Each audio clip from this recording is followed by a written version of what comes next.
नवे वर्ष के 10वें महीने के 10वें दिन को यहोवा का यह वचन मेरे पास पहुंचा। हे मनुष्य के संतान, आज का दिन लिख रख, क्योंकि आज ही के दिन बाबुल के राजा ने यरूशलेम आ घेरा है। और इस बलवई घराने से ये दृष्टांत कह, प्रभु यहोवा कहता है, हंडे को आग पर धर दो, उसे धरकर उसमें पानी डाल दो। तब उसमें जांग, कंधा और सब अच्छे अच्छे टुकड़े बटोर कर रखो, और उसे उत्तम उत्तम हड्डियों से भर दो। झुंड में से सबसे अच्छे पशु लेकर उन हड्डियों को हंडे के नीचे ढेर करो, और उनको भली भांति पकाओ ताकि भीतर ही हड्डियां भी पक जाएं। इसलिए प्रभु यहोवा यूं कहता है, हाय उस हत्यारी नगरी पर, हाय उस हंडे पर, जिसका मोर्चा उसमें बना है और छूटा नहीं, उसमें से टुकड़ा टुकड़ा करके निकाल लो, उस पर चिट्ठी न डाली जाए। क्योंकि उस नगरी में किया हुआ खून उसमें है, उसने उसे भूमि पर डालकर धूलि से नहीं ढांपा, परंतु नंगी चट्टान पर रख दिया। इसलिए मैंने भी उसका खून नंगी चट्टान पर रखा है कि वह ढंप न सके और कि बदला लेने को जलजलाहट भड़के।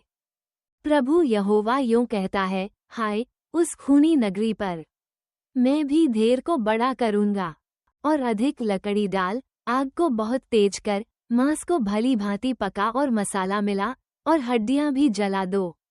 तब हंडे को छूछा करके अंगारों पर रख, जिससे वह गर्म हो और उसका पीतल जले और उसमें का मैल गले और उसका मोर्चा नष्ट हो जाए। मैं उसके कारण परिश्रम करते करते थक गया, परंतु उसका भारी मोर्चा उससे छूटता नहीं, उसका मोर्चा आग के द्वारा भी नहीं छूटता। हे नगरी, तेरी अशुद्धता महापाप की है। मैं तो तुझे शुद्ध करना चाहता था, परंतु तू शुद्ध नहीं हुई। इस कारण जब तक मैं अपनी जलजलाहट तुझ पर शांत न कर लूं, तब तक तू फिर शुद्ध न की जाएगी। मुझ यहोवा ही ने ये कहा है, और वह हो जाएगा। मैं ऐसा ही करूंगा, मैं तुझे न छोड़ूंगा, न तुझ पर तरस खाऊंगा, न पछताऊंगा। तेरे चालचलन और कामों ही के अनुसार तेरा न्याय किया जाएगा। प्रभु यहोवा की यही वाणी है। यहोवा का ये भी वचन मेरे पास पहुंचा। हे मनुष्य के संतान, देख, मैं तेरी आंखों की प्रिया को मार कर तेरे पास से ले लेने पर हूँ, परंतु न तू रोना पीटना और न आंसू बहाना। लंबी सांसें ले तो ले, परंतु वे सुनाई न पड़े। मरे हुओं के लिए भी विलाप न करना। सिर पर पगड़ी बांधे और पांवों में जूती पहने रहना, और न तो अपने होंठ को ढांपना, न शोक के योग्य रोटी खाना। तब मैं सवेरे लोगों से बोला, और सांझ को मेरी स्त्री मर गई, और बिहान को मैंने आज्ञा के अनुसार किया। तब लोग मुझसे कहने लगे, क्या तू हमें न बताएगा कि यह जो तू करता है, इसका हम लोगों के लिए क्या अर्थ है? मैंने उनको उत्तर दिया, यहोवा का यह वचन मेरे पास पहुंचा। तू इस्राएल के घराने से कह, प्रभु यहोवा यूं कहता है, देखो, मैं अपने पवित्र स्थान को जिसके गढ़ होने पर तुम फूलते हो, और जो तुम्हारी आंखों का चाहा हुआ है, और जिसको तुम्हारा मन चाहता है, उसे मैं अपवित्र करने पर हूँ। और अपने जिन बेटे बेटियों को तुम वहाँ छोड़ आए हो, वे तलवार से मारे जाएंगे। और जैसा मैंने किया है वैसा ही तुम लोग करोगे। तुम भी अपने होंठ न ढांपोगे, न शोक के योग्य रोटी खाओगे।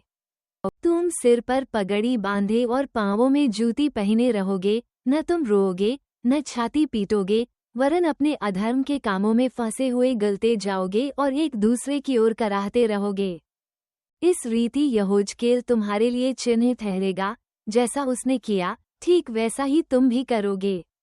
और जब ये हो जाए, तब तुम जान लोगे कि मैं परमेश्वर यहोवा हूँ।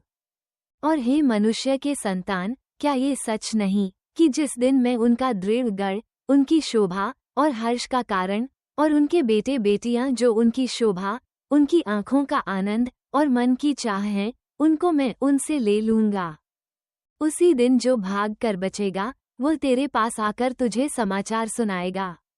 उसी दिन तेरा मुंह खुलेगा, और तू फिर चुप न रहेगा, परंतु उस बचे हुए के साथ बातें करेगा।